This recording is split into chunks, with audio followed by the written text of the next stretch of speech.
सभी घर पर स्वस्थ होंगे। आज हम ठोस अवस्था सॉलिड स्टेट के अगले टॉपिक का अध्ययन करने वाले हैं।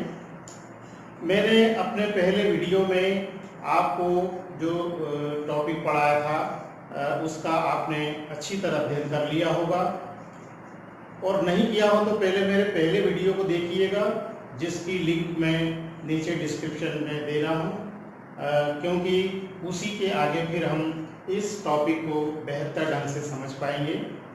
तो आज शुरू करें, स्टार्ट करें। ठोस अवस्था में हम पढ़ने वाले हैं आज संकुलन क्षमता।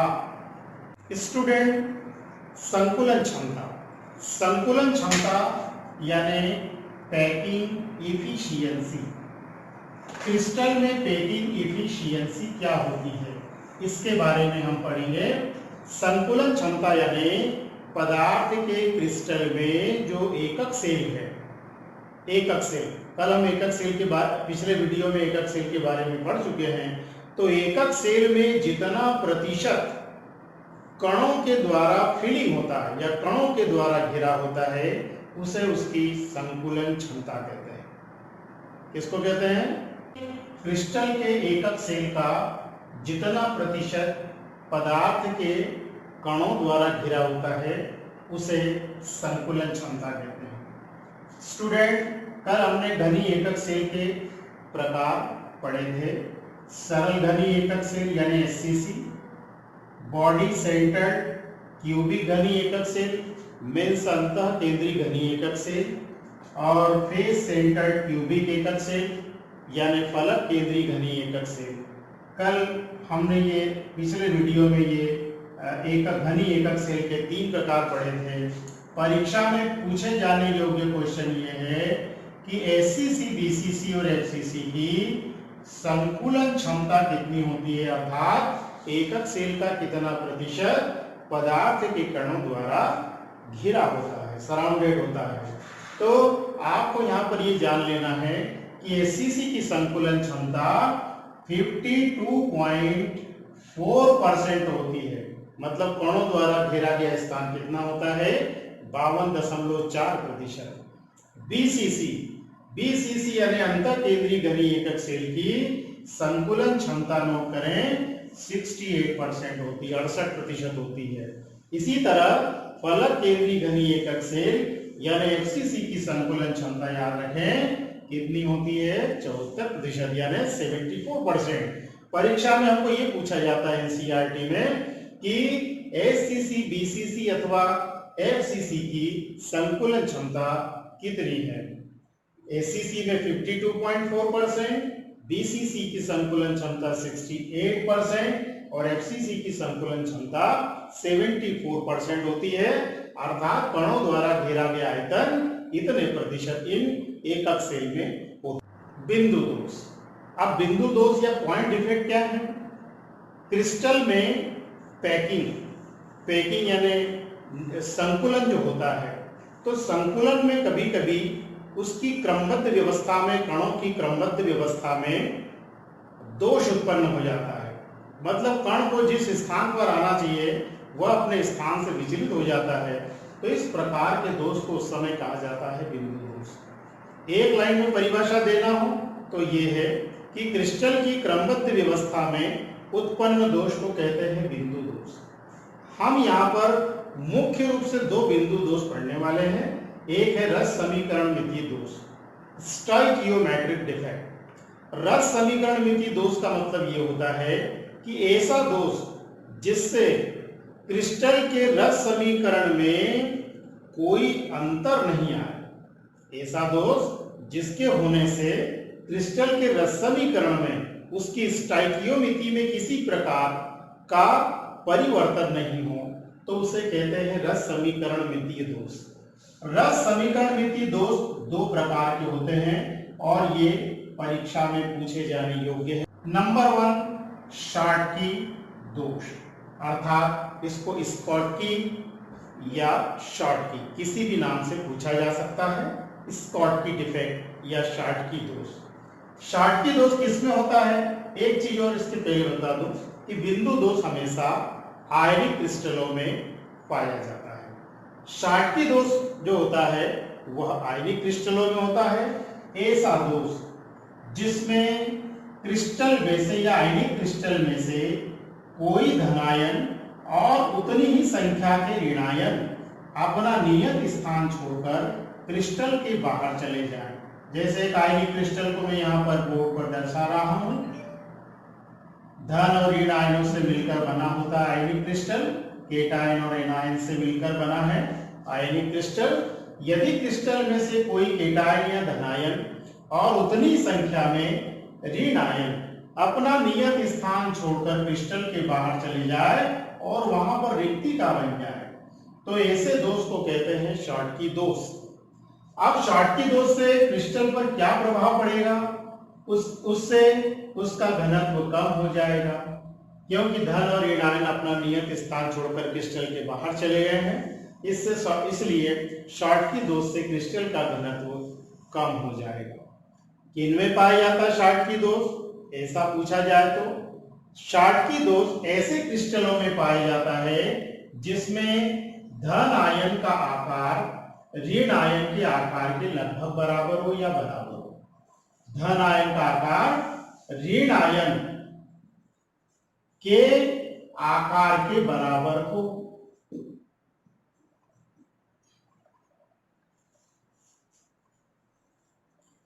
तब ऐसे क्रिस्टलों में शॉटकी दोष उत्पन्न होता है।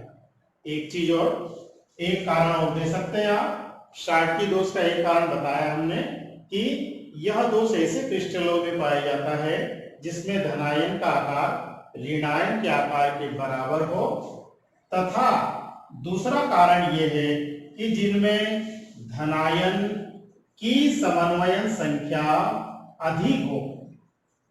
समन्वय संख्या हम पढ़ चुके हैं स्टूडेंट, ठीक है। तो धनायन की समन्वय संख्या अधिक होने पर उस क्रिस्टल में शॉटकी दोष पाया जाता है। इसके उदाहरण देखें तो क्या हो जाएंगे? इसके उदाहरण हैं एल्कली मेटल के हैलाइड, क्षारीय धातुओं के हैलाइडों में शॉटकी दोष पाया जाता है, जैसे NaCl, caesium chloride, potassium bromide, potassium chloride and potassium bromide. तो इन सभी में शॉटकी दोष पाया जाता है। यदि पूछे कि NaCl में शॉटकी दोष ही क्यों पाया जाता है, तो रीजन आप ये देंगे क्योंकि इसमें सोडियम आयन का आकार क्लोराइड आयन के आकार के बराबर है, इसलिए NaCl में शॉटकी दोष पाया जाता है। सेकंड, फ्रेंकेल दोष। दूसरा 10 समीकरण मिति दोष कौन सा है? फ्रेंकेल दोष।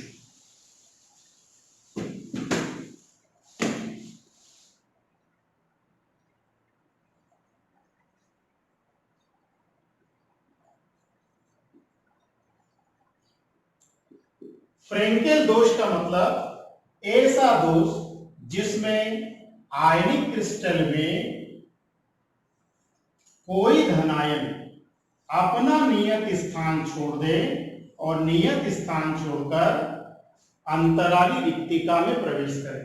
जैसे यहां पर मैं एक आयनिक क्रिस्टल का डायग्राम बना रहा हूं।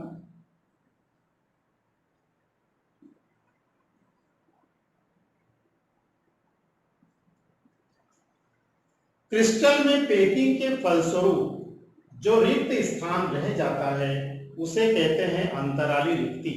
तो यहाँ पर ये क्या है? अंतराली रिक्तिकाएं हैं, इंटरस्टिशियल वॉइड है। फ्रेंकेल दोष में क्या होता है कि किसी भी आयनिक क्रिस्टल में कोई धनायन अपना नियत स्थान छोड़ देता है और उसी क्रिस्टल में अंतराली रिक्तिका में आ जाता है, तो ऐसे दोष को कहते हैं फ्रेंकेल दोष। समझ गए?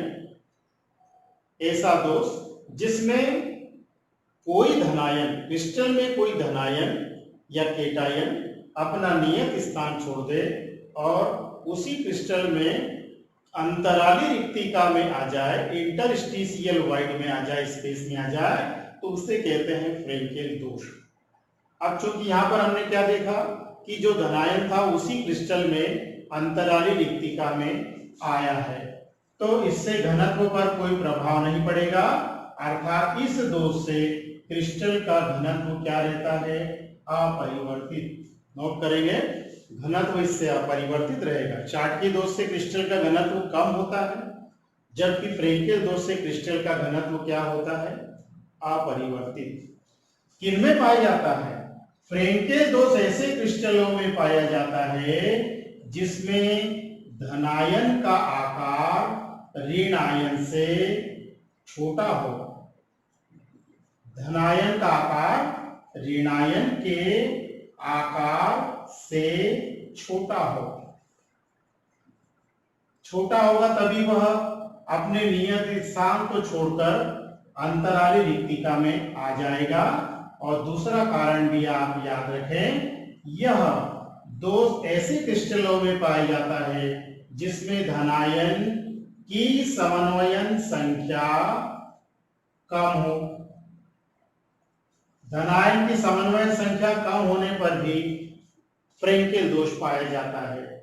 और इसके उदाहरण याद रखिएगा, इसके उदाहरण हैं सिल्वर क्लोराइड, सिल्वर ब्रोमाइड और सिल्वर आयोडाइड।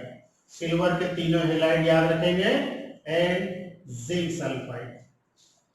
तो इन चारों में कौन सा दोष पाया जाता है? फ्रेंकेल दोष। क्लियर? ऐसा दोष जिसमें कोई धनायन अपना नियत स्थान छोड़कर अंतराली रिक्तिका में आ जाए, ऐसे दोष को कहते हैं फ्रेंकेल दोष। और ऐसे दोष से क्रिस्टल का घनत्व अपरिवर्तित रहेगा। और यह दोष ऐसे क्रिस्टलों में पाया जाता है जिसमें धनायन का आकार ऋणायन के आकार से छोटा हो तथा धनायन की समन्वय संख्या कम हो। उदाहरण याद रखिएगा, silver chloride, silver bromide, silver iodide और जिंक सल्फाइड। एक चीज और बता दूं मैं यहाँ पर कि जो सिल्वर ब्रोमाइड है इसमें शाटकी दोष भी पाया जाता है। तो पूछें यदि परीक्षा में कि सिल्वर ब्रोमाइड में कौन सा दोष पाया जाता है, तो केवल फ्रेंकेल नहीं लिखे, सिल्वर ब्रोमाइड में शाटकी एवं फ्रेंकेल दोनों प्रकार के दोष पाए जाते हैं। समझ गए? AgBr में शाटकी और फ्रेंकेल दोनों टाइप के, दोनों प्रकार के दोष पाए जाते हैं। सेकेंड, रस समीकरण मितीय दोष, नॉन स्टाइकियोमेट्रिक डिफेक्ट। रस समीकरण मितीय दोष का तात्पर्य यह है कि ऐसा दोष जिसके होने से क्रिस्टल के रस समीकरण मिति में कोई अंतर आ जाता है। रस समीकरण मिति में अंतर आ जाता है, तो ऐसे दोष को कहते हैं अरस समीकरण मितीय दोष, जो दो प्रकार के हैं, धातु आधिक्य दोष और दूसरा है धातु न्यून दोष। अब धातु आधिक्य दोष के बारे में पहले हम पढ़ लेते हैं स्टूडेंट। धातु आधिक्य दोष किसे कहते हैं? नाम से ही क्लियर है। यदि किसी आयनिक क्रिस्टल में धातु आयन की अधिकता हो जाए, केटायन की अधिकता हो जाए, तो ऐसे दोष को कहेंगे धातु आधिक्य दोष। धातु आधिक्य दोष दो प्रकार का है, अर्थात दो कारणों से हो सकता है। एक ऋणायन रिक्तिकाओं के कारण। कैसे? यदि किसी आयनिक क्रिस्टल में कोई ऋणायन अपना नियत स्थान छोड़ दे और क्रिस्टल के बाहर चला जाए, केवल कौन? एन आयन, केवल कौन? ऋण आयन। यदि किसी आयनिक क्रिस्टल में कोई ऋणायन अपना नियत स्थान छोड़ दे और क्रिस्टल के बाहर चला जाए, तो ऐसे दोष को क्या कहते हैं? धातु आधिक्य दोष। क्योंकि जब ऋणायन अपना नियत स्थान छोड़ देगा तो उस समय केटायन की संख्या उस क्रिस्टल में अधिक हो जाएगी, धातु आयन की संख्या अधिक हो जाएगी। तो ऋणायन के द्वारा जो रिक्तिका उत्पन्न हो गई, इससे क्रिस्टल की उदासीनता पर फर्क पड़ेगा।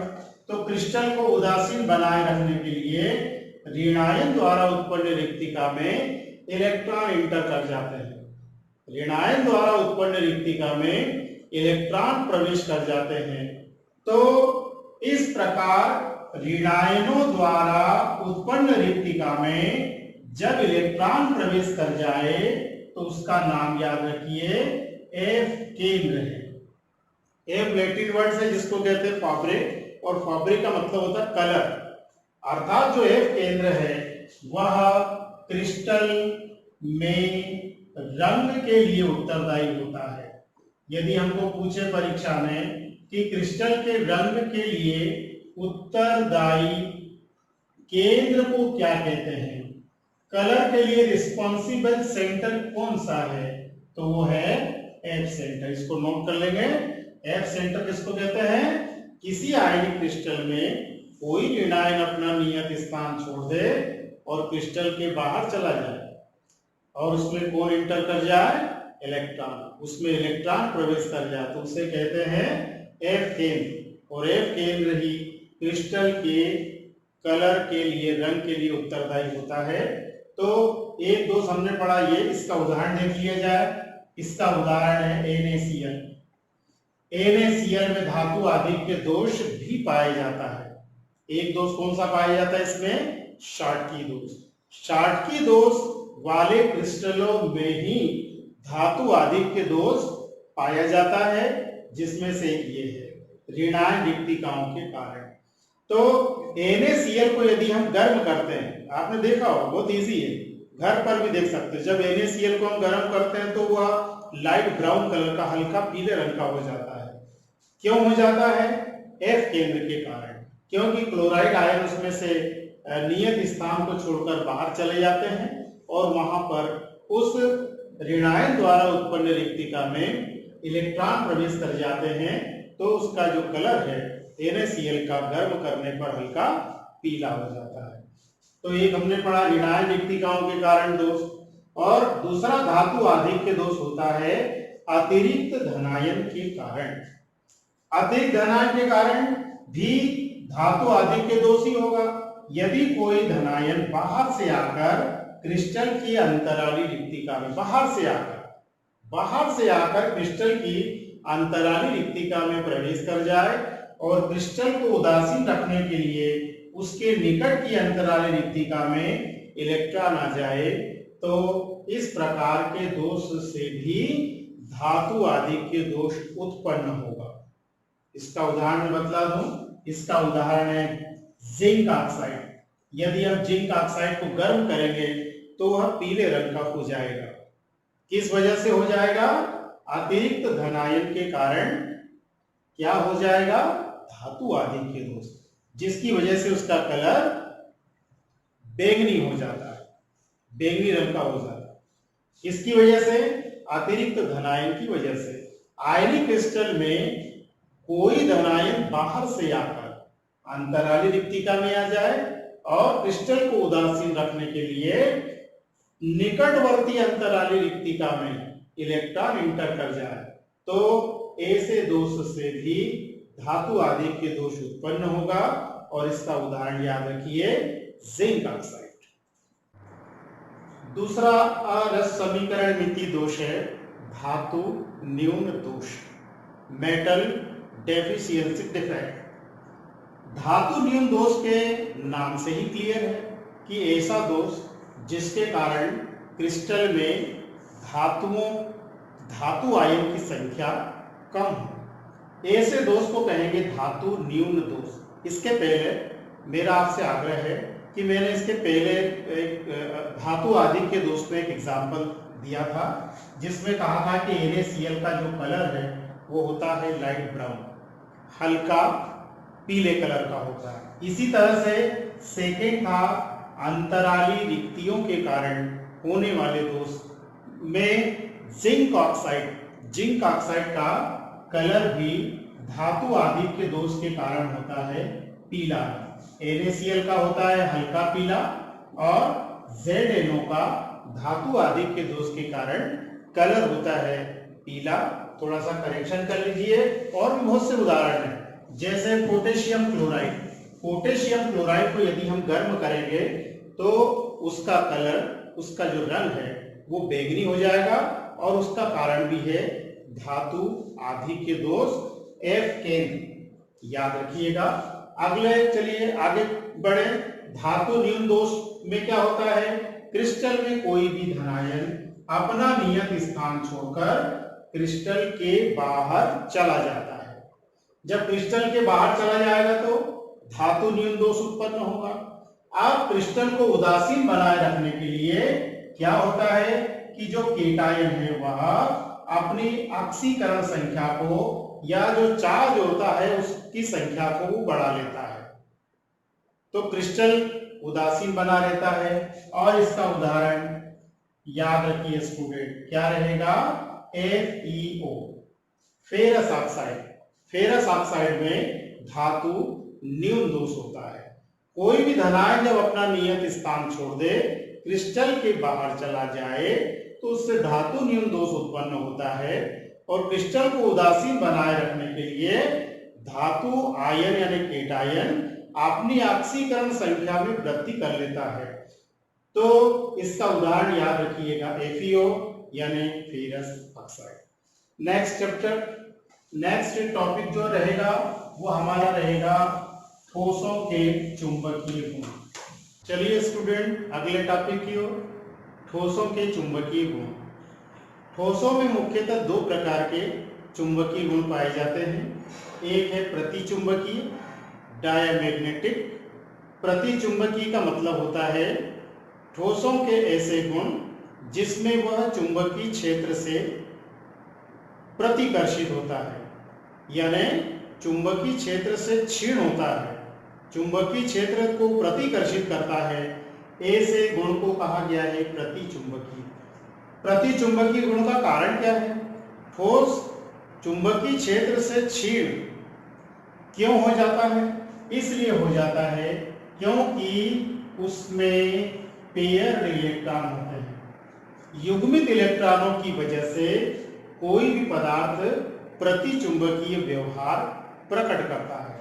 उदाहरण देखें तो इसके उदाहरण है NaCl, sodium chloride. Sodium chloride में सभी इलेक्ट्रॉन कैसे हैं? युग्मित है। युग्मित इलेक्ट्रॉन की वजह से ही उसका नेचर कैसा हो जाता है? प्रतिचुंबकीय। दूसरा है अनुचुंबकीय। अनुचुंबकीय मीन्स पैरामैग्नेटिक। पदार्थ का ऐसा गुण जिसमें वह चुंबक के द्वारा आकर्षित होता है। तो आकर्षित होने वाले गुण को क्या कहा गया है? अनुचुंबकीय, पैरामैग्नेटिक। और पैरामैग्नेटिक होने का कारण क्या है? यदि पदार्थ में अयुग्मित इलेक्ट्रॉन होंगे तो वह हो जाएगा अनुचुंबकीय। अनुचुंबकीय गुण भी तीन प्रकार का है। कौन कौन सा? एक लोह चुंबकीय, फेरोमैग्नेटिक, प्रतिलोह चुंबकीय, एंटी फेरोमैग्नेटिक, और फेरी चुंबकीय मीन्स फेरी मैग्नेटिक। लोह चुंबकीय यानी फेरोमैग्नेटिक किसको कहते हैं? ऐसे पदार्थ जो चुंबकीय क्षेत्र से प्रबलता से आकर्षित होते हैं। चुंबकीय क्षेत्र से प्रबलता से आकर्षित होने वाले पदार्थ को के गुण को क्या कहा गया है? लोह चुंबकीय। इनमें प्रबलता से आकर्षित होने का गुण क्यों आ जाता है?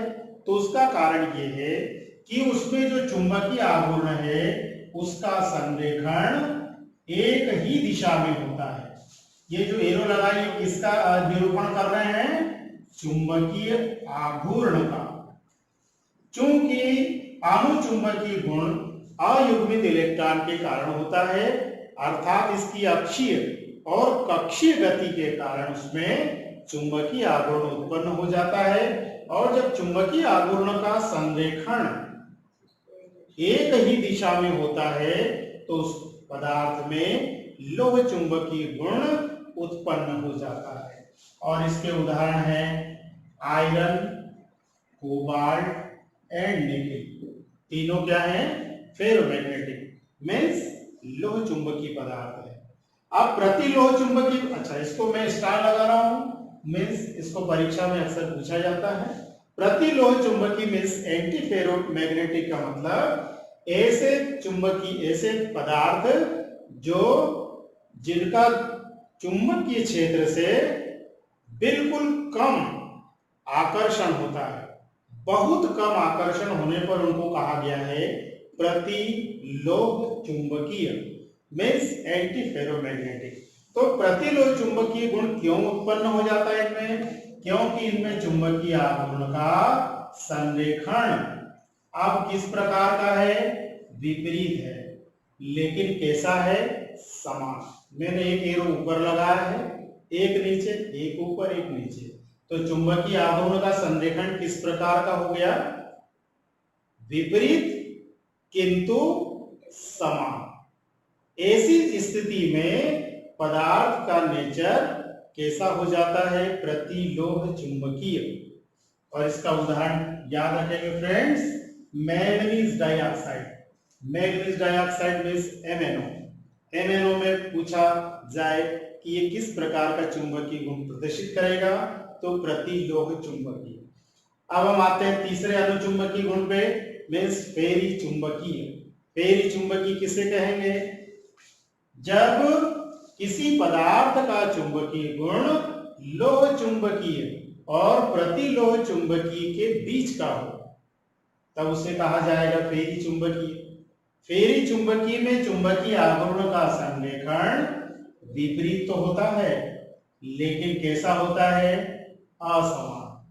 देखो यहां पर हमने एक एरो ऊपर, दो एरो नीचे, एक ऊपर दो नीचे, एक एरो ऊपर दो एरो नीचे लगाया है, तो इससे समझ में आता है हमें कि इसमें चुंबकीय आघूर्ण का संरेखण विपरीत तो है, लेकिन असमान है। तो ऐसे पदार्थ फेरी चुंबकीय प्रकृति के होते हैं, और इसका उदाहरण है फेरिक फेरो ऑक्साइड। फेरिक फेरो ऑक्साइड का सूत्र क्या है? Fe3O4। तो इस प्रकार फ्रेंड्स हमने ऐसे चार ठोसों के चुंबकीय गुणों को पढ़ा। प्रतिचुंबकीय, जिनमें पेयर्ड इलेक्ट्रॉन होते हैं और चुंबक के द्वारा प्रतिकर्षित होते हैं। अनुचुंबकीय, जिनमें अयुग्मित इलेक्ट्रॉन होते हैं और चुंबकीय क्षेत्र से आकर्षित होते हैं। लोह चुंबकीय, यानी ऐसे पदार्थ जिनमें जो चुंबक के द्वारा प्रबलता से आकर्षित होते हैं, इवन चुंबकीय क्षेत्र से हटा लेने पर भी उनमें चुंबकीय गुण रहते हैं, और इनमें चुंबकीय आघूर्ण का संरेखण एक ही दिशा में होता है। उदाहरण है इसका आयरन, कोबाल्ट, निकेल। प्रतिलोह चुंबकीय, एंटी फेरोमैग्नेटिक का तात्पर्य है ऐसे पदार्थ जिसमें चुंबकीय गुण बहुत कम हो, चुंबक के द्वारा क्षीण प्रबलता से आकर्षित हो, तो उसको कहते हैं प्रतिलोह चुंबकीय। इनमें चुंबकीय आघूर्ण का संरेखण विपरीत, लेकिन कैसा होता है? ये कैसा है? विपरीत लेकिन समान। विपरीत एवं समान होता है। उदाहरण इसका मैग्नीज डाइऑक्साइड। फेरी चुंबकीय का मतलब ऐसे पदार्थ जिनमें चुंबकीय आघूर्ण का संरेखण विपरीत दिशा में हो लेकिन असमान हो, तब इनका जो चुंबकीय गुण है वह लोह चुंबकीय और प्रतिलोह चुंबकीय पदार्थ के बीच का होगा। और इसका उदाहरण क्या है? फेरिक फेरो ऑक्साइड। ठीक है, आया समझ में? ओके, इसका स्क्रीनशॉट ले सकते हैं स्टूडेंट। अगला टॉपिक है अर्धचालक। जानते ही होंगे आप, अर्धचालक मीन्स ऐसे चालक जिनकी चालकता सुचालक पदार्थों और कुचालक पदार्थों के बीच की हो, ऐसे चालक कहलाएंगे अर्धचालक। और इसका उदाहरण है सिलिकॉन, जर्मेनियम। क्या है ये? अर्धचालक। इनकी चालकता सुचालक पदार्थों से और कुचालक पदार्थों के बीच की होती है, इसलिए ये कहलाते हैं सेमीकंडक्टर मींस अर्धचालक। अब यदि इसकी चालकता को बढ़ानी है तो क्रिस्टल में हमको एक प्रक्रिया करना पड़ती है जिसका नाम है अपमिश्रण। अपमिश्रण मींस डोपिंग। किसको कहते हैं डोपिंग? क्रिस्टल में अशुद्धि मिलाने की क्रिया को कहते हैं। क्रिस्टल में अशुद्धि मिलाने की क्रिया का नाम है अपमिश्रण मींस डोपिंग। डोपिंग के द्वारा हम अर्धचालक की चालकता में वृद्धि कर सकते हैं। इसके आधार पर चालकों को हमने, अर्धचालकों को हमने दो भागों में बांट दिया है। एक एन प्रकार के अर्धचालक और एक है पी प्रकार के अर्धचालक। अब एन प्रकार के अर्धचालक किसे कहते हैं? ऐसे अर्धचालक, ये यहां पर मैंने लिखा समूह 14 के तत्व। समूह 14 के एलिमेंट है सिलिकॉन, जर्मेनियम, और समूह 15 के एलिमेंट हैं आर्सेनिक, एंटीमनी। यदि हम समूह 14 के तत्वों में जैसे सिलिकॉन और जर्मेनियम में समूह 15 के तत्व जैसे आर्सेनिक एंटीमनी को मिला दे, मतलब अपमिश्रण कर दें, तब क्या होगा? तब आर्सेनिक की बाहरी कक्षा के 5 इलेक्ट्रॉन सिलिकॉन की बाहरी कक्षा के 4 इलेक्ट्रॉनों से, क्योंकि इसके आउटर मोस्ट शेल में कितने इलेक्ट्रॉन हैं? 4 इलेक्ट्रॉन हैं। और इनकी आउटर मोस्ट शेल में कितने इलेक्ट्रॉन हैं? 5 इलेक्ट्रॉन हैं। तो आर्सेनिक को यदि हम सिलिकॉन में ऐड कर दें तो इसके जो 4 इलेक्ट्रॉन हैं आर्सेनिक या एंटीमनी के, वो सिलिकॉन के 4 इलेक्ट्रॉनों के साथ में बॉन्ड फॉर्मेशन कर लेंगे, बंध बना लेंगे, और एक क्या बचेगा? अतिरिक्त इलेक्ट्रॉन। तो इस अतिरिक्त इलेक्ट्रॉन के कारण इसकी चालकता में क्या हो जाएगी? वृद्धि हो जाएगी। तो अतिरिक्त इलेक्ट्रॉन के कारण अर्धचालक की चालकता में वृद्धि होने को ही क्या कहा गया है?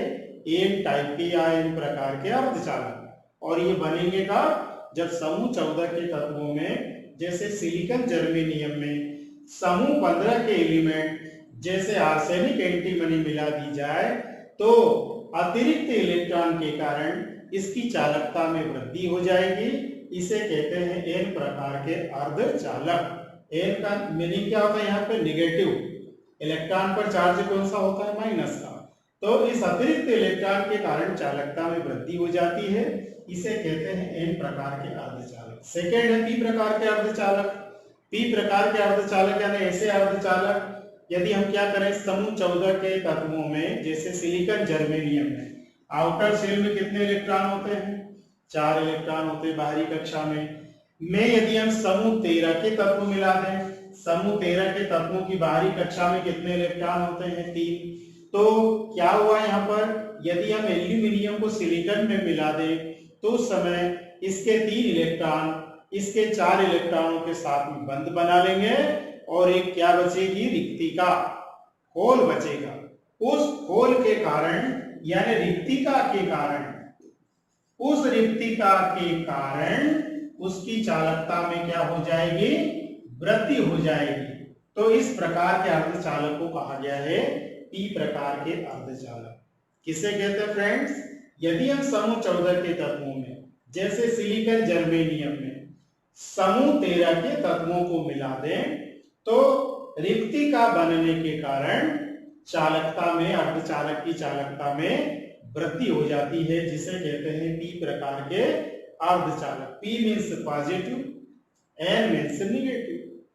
ठीक है, आगे समझ में आगे बढ़े बेटा। अगला टॉपिक है फ्रेंड्स ठोसों में संकुलन, पैकिंग इन सॉलिड। ठोसों में संकुलन 2 प्रकार का होता है। त्रिविम में संकुलन है, हमें एनसीईआरटी बुक में 2 टाइप का संकुलन है, पैकिंग है। एक है घनी निविड़ संकुलन, घनी मीन्स क्यूबिक, निविड़ मतलब क्लोज, संकुलन मतलब पैकिंग। शॉर्ट में याद रखिए CCP, close cubic close packing. घनी निविड़ संकुलन में गोलों की व्यवस्था त्रिविम में किस प्रकार की होती है? ABC ABC dot dot dot व्यवस्था वाले ठोस क्या कहलाते हैं? CCP। यानी पहली परत, डिफरेंट टाइप की सेकेंड परत, एंड अदर डिफरेंट टाइप यानी तीसरे प्रकार की परत, और चौथे नंबर पे फिर रिपीट। यानी ABC अरेंजमेंट किसमें होता है? घनी निविड़ संकुलन में होता है। और इसका एग्जाम्पल यानी इसका उदाहरण क्या रहेगा? Copper and silver. Copper and silver में घनी निविड़ संकुलन होता है। अगला संकुलन कौन सा है? षटकोणीय निविड़ संकुलन, हेक्सागोनल क्लोज पैकिंग। इसमें किस प्रकार का अरेंजमेंट होता है छात्रों? AB AB AB। यदि इसको कंटिन्यूअसली बोले तो AB AB AB। पर त्रिविम में जब हम इसकी व्यवस्था को देखेंगे तो ABA BAB अरेंजमेंट होता है। इसमें व्यवस्था होती है, अर्थात ABA BAB व्यवस्था वाले ठोस षटकोणीय निविड़ संकुलन व्यवस्था होती है उसमें। और इसके उदाहरण हैं मैग्नीशियम मीन्स Mg एवं जिंक, जिंक यानी Zn। तो इसमें कौन सा संकुलन पाया जाता है? षटकोणीय निविड़ संकुलन। हमें केवल ये 4 ऑब्जेक्टिव पर फोकस करना है। एबीसी अरेंजमेंट होता है सीसीपी में। एग्जाम्पल है इसका कॉपर सिल्वर। यदि और भी ज्यादा पूछा जाएगा तो केवल इसकी समन्वय संख्या पूछी जाएगी, यानी प्रत्येक गोला कितने निकटवर्ती गोलों से घिरा हुआ है। तो ये दोनों की समन्वय संख्या याद रखिएगा फ्रेंड्स, कितनी होती है? 12। यानी प्रत्येक बीच का गोला 12 गोलों से घिरा हुआ रहता है। समन्वय संख्या 12। एबीसी अरेंजमेंट होता है सीसीपी में, मिस घनी निविड़ संकुलन में, और इसके एग्जाम्पल है कॉपर एंड सिल्वर। षटकोणीय निविड़ संकुलन यानी हेक्सागोनल क्लोज पैकिंग में एबी व्यवस्था होती है, और इसमें भी जो समन्वय संख्या है यानी बीच का जो गोला है वह निकटवर्ती 12 गोलों के द्वारा घिरा हुआ है। तो समन्वय संख्या इसमें भी 12 याद रखिएगा, और इसका एग्जाम्पल है मैग्नीशियम एंड जिंक। इसका भी स्क्रीनशॉट ले सकते हैं स्टूडेंट। नेक्स्ट टॉपिक है रिक्तिकाएं। क्रिस्टल में संकुलन के पश्चात जो रिक्त स्थान रहेगा वो कहलाएगी वाइड, अर्थात उसकी रिक्तिकाएं। रिक्तिकाएं 2 प्रकार की होती है। एक है चतुष्फलकी रिक्तिका टेट्राहेड्रल वाइड, और एक है अष्टफलकी रिक्तिका मीन्स ऑक्टाहेड्रल वाइड। अब चतुष्फलकी रिक्तिका किसे कहते हैं? यदि हम 3 गोलों द्वारा निर्मित त्रिकोणीय रिक्तिका के ऊपर चौथा गोला रख दें, जैसे 3 बॉल है और इसके ऊपर हमने 1 बॉल और रख दी, तो इन 4 गोलों द्वारा निर्मित रिक्तिका को कहेंगे चतुष्फलकीय रिक्तिका। अर्थात इसकी रिक्तिका की समन्वय संख्या कितनी हो गई? 4 हो गई, क्योंकि यह 4 गोलों द्वारा निर्मित है। 3 गोले रखे और 3 गोलों के द्वारा निर्मित त्रिकोणीय रिक्तिका के ऊपर यदि हम चौथा गोला रख देंगे तो इन 4 गोलों द्वारा निर्मित रिक्तिका को कहते हैं चतुष्फलकीय रिक्तिका। क्या पूछा जाता है इसमें? रिक्तिका एवं गोले की त्रिज्या का अनुपात कितना होता है, यह याद रखना आपको। आर रिक्तिका बटे आर गोला मीन्स रिक्तिका की त्रिज्या और गोले की त्रिज्या का अनुपात कितना होता है चतुष्फलकीय रिक्तिका में? तो याद रखिए कितना होता है? 0.225, 0.225। चतुष्फलकीय रिक्तिका में रिक्तिका की त्रिज्या और गोले की त्रिज्या का अनुपात कितना होता है? 0.225। आगे सेकेंड है अष्टफलकीय रिक्तिका। अष्टफलकीय रिक्तिका किसे कहते हैं? यदि 3 गोलों द्वारा निर्मित रिक्तिका के ऊपर या 3 गोलों द्वारा निर्मित त्रिकोणीय रिक्तिका के ऊपर 3 गोले इस प्रकार से रखें, वो भी त्रिकोणीय रिक्तिका बना रहे हैं, तो इस प्रकार इन 6 गोलों द्वारा निर्मित रिक्तिका को कहेंगे अष्टफलकीय रिक्तिका। इसकी समन्वय संख्या कितनी है? 6 है। अष्टफलकीय रिक्तिका 6 गोलों द्वारा निर्मित रिक्तिका है, अर्थात इसकी समन्वय संख्या हो जाएगी 6। किसे कहते हैं अष्टफलकीय रिक्तिका? 3 गोलों द्वारा निर्मित रिक्तिका के ऊपर 3 गोले और रख दिए जाए इस प्रकार से, तो इन 6 गोलों द्वारा निर्मित रिक्तिका को कहते हैं अष्टफलकीय रिक्तिका, और इसकी समन्वय संख्या याद रखिए 6 है। और यदि इसमें हमें रिक्तिका की त्रिज्या और गोले की त्रिज्या का अनुपात पूछा जाए तो याद रखिएगा फ्रेंड्स 0.414 होता है।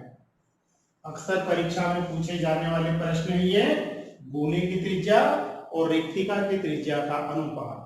अष्टफलकीय रिक्तिका में रिक्तिका की त्रिज्या और गोले की त्रिज्या का अनुपात होता है 0.414, 0.414।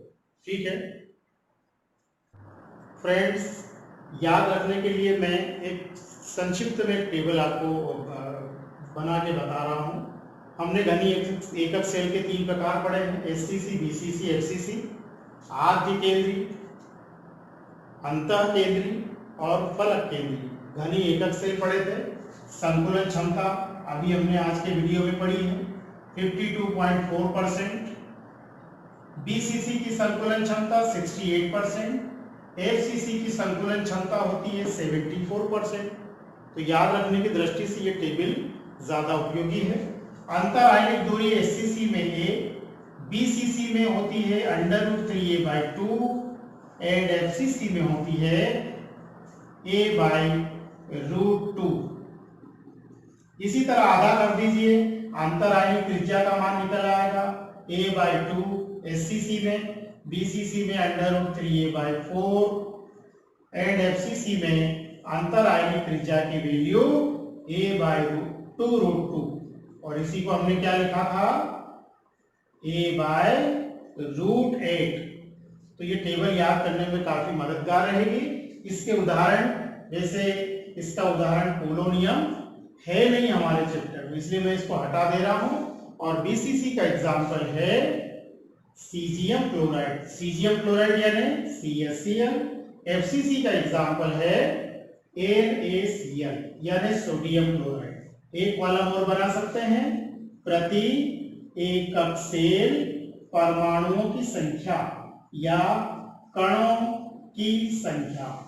तो एकक सेल में, प्रति एकक सेल में कणों की संख्या हम पहले कैलकुलेट कर चुके हैं। SCC में प्रति एकक सेल परमाणुओं की संख्या 1, BCC में प्रति एकक सेल परमाणुओं की संख्या 2 और FCC में प्रति एकक सेल परमाणुओं की संख्या 4 है।